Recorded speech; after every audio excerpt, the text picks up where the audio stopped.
Voilà, donc nous sommes ici au musée de Terra Amata, dans les réserves du musée de Terra Amata, où cette collection de moulages qui est conservée dans cette réserve va nous permettre d'évoquer les questions de développement de l'art et de la parure. Alors, cette grande histoire artistique de l'homme commence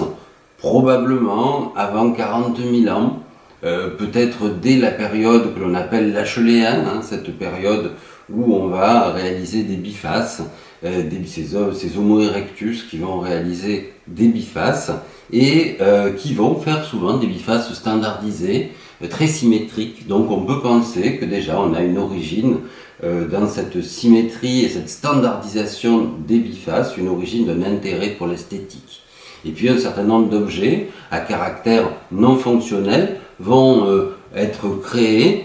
par ces Homo erectus et ces hommes de Néandertal. Mais il faut attendre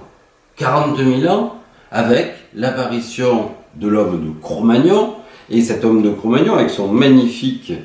front qui recèle son cortex frontal et qui va lui permettre de développer, de faire une sorte d'explosion de la pensée symbolique avec le développement de l'art et puis le développement des parures. Alors l'art, on va le trouver sous deux formes, l'art mobilier, comme ici ce fragment osseux qui présente des décorations animales et humaines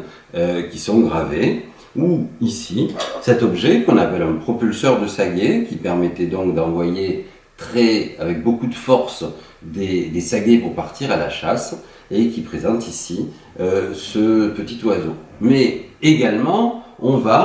ces hommes vont réaliser un art rupestre en plein air et le fameux art pariétal qui orne les parois des grottes, notamment en France et en Espagne. On connaît la grotte de Lascaux, on connaît la grotte Chauvet, mais il y en a de très nombreuses que l'on va rencontrer dans la région de la vallée de la Vézère, par exemple, ou qu'on va rencontrer dans le nord de l'Espagne, dans la région des Cantabres, avec ce fameux art franco-cantabri. Et donc cet art des grottes va se développer entre 35-40 000 ans et 10 000 ans avant notre ère. Parallèlement, cet homme de Cro-Magnon va souhaiter s'orner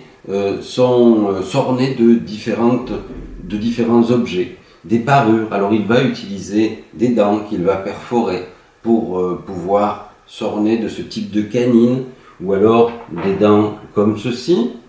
Il peut également utiliser parfois des pierres qu'il va perforer ou façonner pour obtenir des parures spécifiques, ou alors des objets, ici comme ce contour découpé, avec ici ce bovidé qui était certainement fixé sur un vêtement